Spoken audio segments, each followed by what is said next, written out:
Hello everyone, আজকের ভিডিওতে আমরা তৈরি করব একটা স্মোক গান। আপনারা কেউ ভিডিওটা স্কিপ করবেন না এবং শেষ পর্যন্ত দেখতে থাকবেন। তো চলুন ভিডিও শুরু করা যাক। আমি doctor A to Z creative একদিন ল্যাবরেটরিতে একটা গোপন প্রজেক্ট নিয়ে কাজ করার সময় হঠাৎ ফলে আমার রক্তে মিশে যায় ইউরেনিয়াম আর আমি হয়ে গেলাম A to Z creative mad.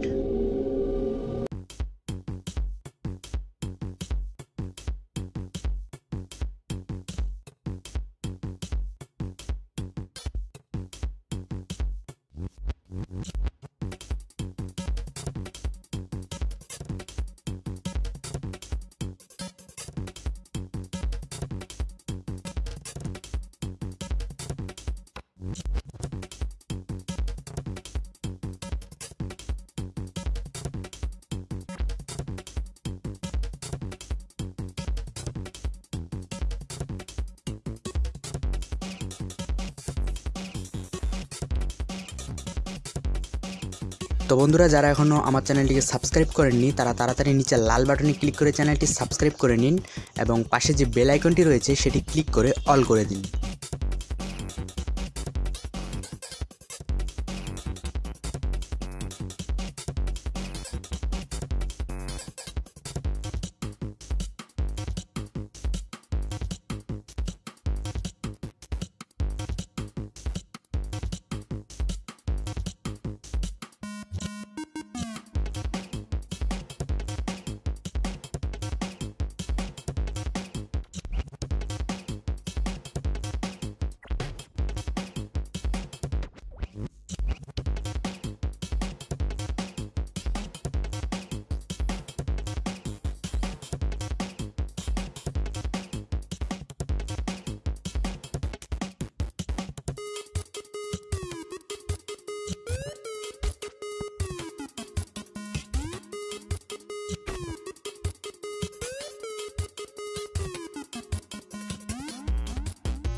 ভিডিওটি যদি আপনাদেরকে ভালো লাগে তাহলে ভিডিওতে একটা লাইক দিন, কমেন্ট করে জানান যে আপনারা আরও কী রকমের ভিডিও দেখতে চান এবং ভিডিওটি অবশ্যই শেয়ার করে আপনাদের বন্ধুদেরকেও দেখার সুযোগ করে দিন।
তো বন্ধুরা, এই ছিল আজকের ভিডিও অ্যান্ড আশা করি ভিডিওটা আপনাদের ভালো লেগেছে। আর শেষ পর্যন্ত দেখার জন্য আপনাদের সবাইকে অসংখ্য ধন্যবাদ।